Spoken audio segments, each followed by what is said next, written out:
Hello students, welcome to educators on. आज का हमारा क्वेश्चन है, देखते हैं क्या है। From the top of a 7 metre high building the angle of elevation of the top of a cable tower is 60 degree and the angle of depression of its foot is 45 degree.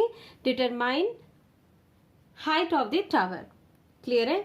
दो चीजें हमें पता चल रही हैं। क्या पता चल रही है? एक तो बिल्डिंग है और दूसरा क्या है? टावर है।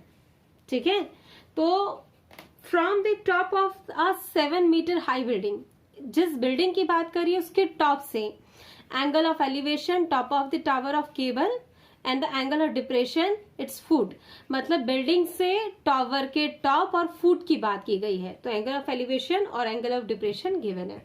हम ड्रॉ स्टार्ट करते हैं। हमारा ड्रॉ कैसा रहेगा? बेस है, किसी बेस पे खड़ी होगी वो बिल्डिंग। ठीक है, तो मैंने बना दिया है एक बेस। इस बेस पे एक जगह बिल्डिंग है, ये बिल्डिंग है। अब टावर बड़ा रहेगा कि छोटा रहेगा, ये आप कैसे डिसाइड करेंगे? बिल्डिंग के टॉप से उसने बोला है कि टावर का एंगल ऑफ एलिवेशन भी बन रहा है उसके टॉप से, और टावर का एंगल ऑफ डिप्रेशन भी बन रहा है उसके फुट से। मतलब श्योर है कि जो टावर है वो बिल्डिंग से बड़ा है। तो मैंने यहाँ पे टावर बना दिया है। ये मैं ऐसे ड्रॉ कर लेती हूँ। ये आपका हो गया टावर। ठीक है, ये टावर हो गया। टावर के टॉप से भी एक एंगल फॉर्म कर रहा है जिसे वो एंगल ऑफ एलिवेशन बोल रहा है। तो मुझे यहाँ पे हॉरिजॉन्टल बनाना पड़ेगा। हॉरिजॉन्टल लेवल बिना बनाए मैं इसे एंगल ऑफ एलिवेशन नहीं दे पाऊंगी। तो टॉप से एक एंगल फॉर्म कर लिया और उसके बॉटम की बात की है। तो फिर से एक बार रीड करके डायग्राम को क्लियर कर लेते हैं। मैं इसे यहाँ पे मेंशन कर दे रही हूँ कि ये क्या है, हमारी बिल्डिंग है। ये हमारी बिल्डिंग है और बिल्डिंग की हाइट वाइट कहीं दी हुई है क्या? कुछ पता है क्या? यस पता है, 7 मीटर हाई है। मतलब ये जो हाइट है ये 7 मीटर हमें गिवन है। क्लियर है? बिल्डिंग बना ली। अब पढ़ते हैं क्या बोल रहा है ये। The angle of elevation of the top of a cable tower is 60 degree. कहां से? From the top of a 7 metre high building. बंदे ने बोला है कि बिल्डिंग की जो टॉप है उससे टावर के टॉप का एंगल ऑफ एलिवेशन क्या बन रहा है? 60 डिग्री। तो मैं इसे 60 डिग्री मेंशन कर दे रही हूं। अब ध्यान से देखिएगा। And the angle of depression of its foot is 45 degree. कहां से? From the top of a high metre building. उसने एंड लगाया, मतलब सेंटेंस कंप्लीट नहीं है। तो यही टॉप से इस टावर के फुट का एंगल ऑफ डिप्रेशन उसने बताया है क्या है? 45 डिग्री है। तो मैं इसे ड्रॉ कर लेती हूँ और यहाँ पे लिख लेती हूँ 45 डिग्री। आपको पता है एंगल ऑफ एलिवेशन और डिप्रेशन क्या होता है? एलिवेशन ऊपर की चीज को देखने पे बनता है, डिप्रेशन नीचे की चीज को देखने पे बनता है। हमारी प्रीवियस वीडियो में आपको इसके बारे में डिटेल दी गई है, तो आप हमारी प्रीवियस वीडियो जाके देख सकते हैं अगर आपको ये क्लियर ना हो टॉपिक। क्लियर है? अब मैंने ये दोनों तो बना दिया है, इसकी नेमिंग भी करनी होगी, इसकी वैल्यूज हमें देखनी होगी। तो हम इसका नेम ले लेते हैं। क्या क्या देना चाहिए हमें? बिल्डिंग जो है मैं इसे सपोज AB ले लेती हूँ। टावर जो है मैं इसे CD ले लेती हूँ। और मैंने जो हॉरिजॉन्टल लेवल दिया है इसे मैं E से डिनोट कर देती हूँ। सारे डिनोशन हमने कर लिए। ये देना जरूरी था, बिना इसके दिए आप परपेंडिकुलर नहीं होने से राइट एंगल ट्राइंगल के ट्रिग्नोमेट्रिक फॉर्मूलाज यूज नहीं कर पाएंगे। क्लियर है? अब ध्यान दीजिए आपके पास क्या क्या चीज अवेलेबल है, उसके बेसिस पे हम क्वेश्चन कैसे बना सकते हैं। एक ट्राइंगल अवेलेबल है, चल जाएगा। एक दूसरा ट्राइंगल अवेलेबल है, ये भी चल जाएगा। प्रॉब्लम क्या आ रही है? ये अपोजिट टाइप का है। अगर आप इससे डील नहीं कर पाते हैं तो ध्यान दीजिए, यहाँ पे भी 90 डिग्री है, यहाँ पे भी 90 डिग्री है। ठीक है, इसमें कोई इश्यू नहीं है। अगर ये 45 डिग्री है तो ये एंगल भी आपका 45 डिग्री होगा। क्यों होगा?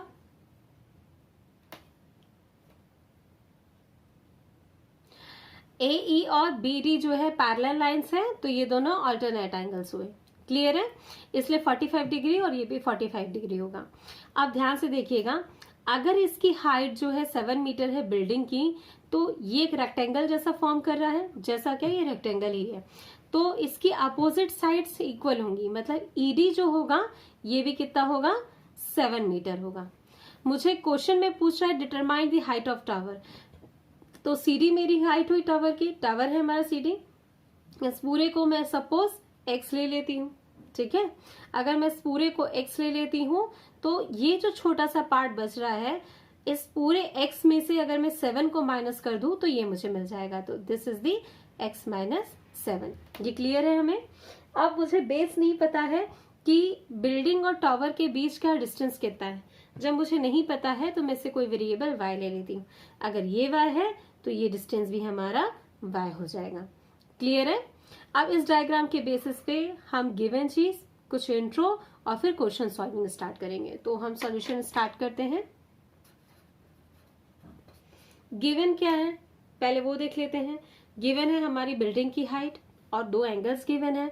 एंगल्स हम बाद में भी करेंगे तो चल जाएगा, बिल्डिंग की हाइट जरूर मेंशन करना पड़ेगा। Here height of the building, building क्या है हमारी AB equals to 7 metre. Let the height of the tower is क्या है, हमने अज्यूम किया ना, ये क्वेश्चन में नहीं दिया इसलिए हमें मेंशन करना पड़ेगा। क्लियर है। Then let the height of the tower is x metre. x हो गया। तो अब हमारे पास क्या क्या चीजें हैं, डायग्राम के अकॉर्डिंग हम उसे बना लेते हैं। x पता चलने के बाद से आपने यहाँ पे मेंशन ऑलरेडी डायग्राम में कर दिया है, इसलिए distance between building and tower आप मेंशन कर दीजिए y। एंड आप यहां लिख दीजिए and the distance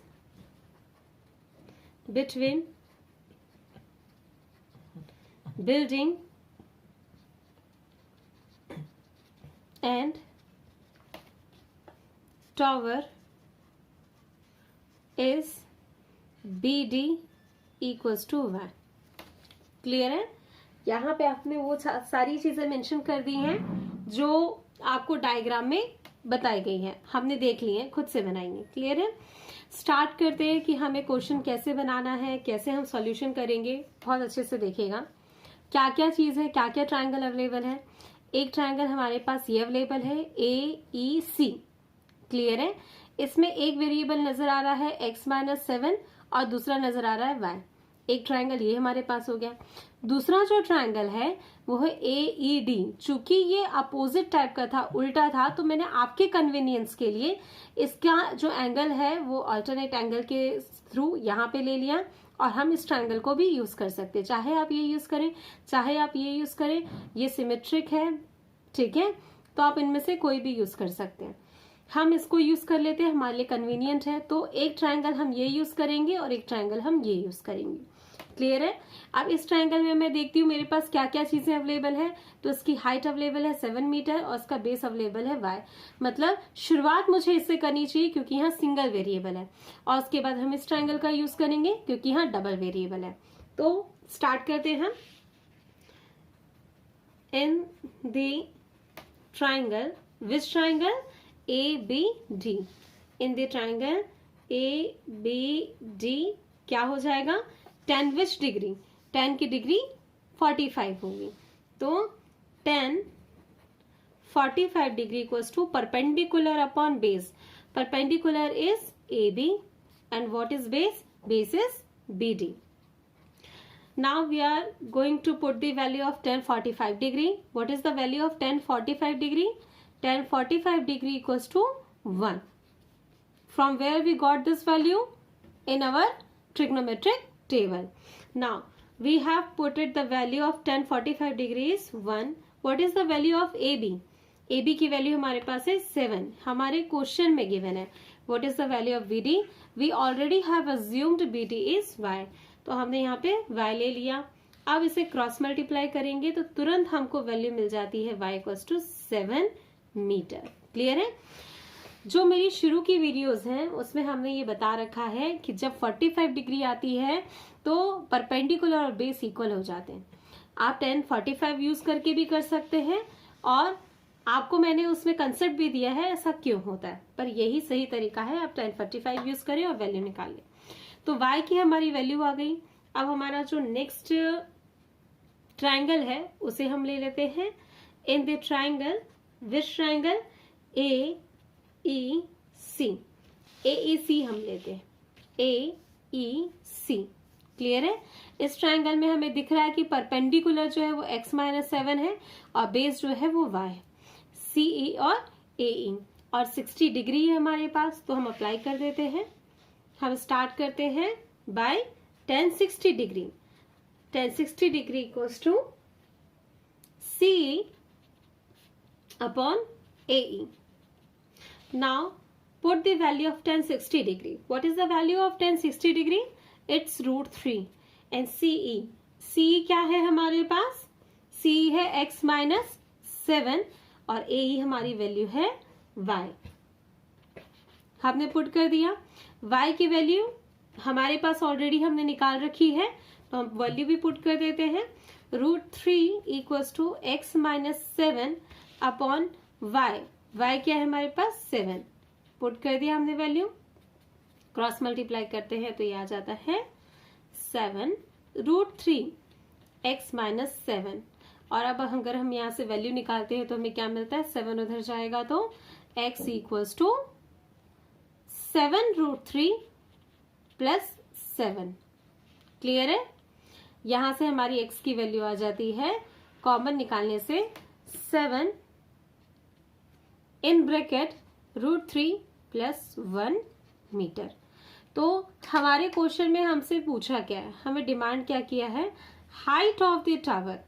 height tower की हमने क्या ली थी, जरा देख लेते हैं। टावर CD की हाइट हमने x एज्यूम की थी। Let the height of the tower is x metre. ठीक है, तो अभी हमारे पास जो वैल्यू आई है वो क्या आई है? x की वैल्यू आई है। तो यहाँ हमारे पास x की वैल्यू आ गई है। आप आंसर लिख सकते हैं, the height of tower is 7 in bracket √3 plus 1। Thank you.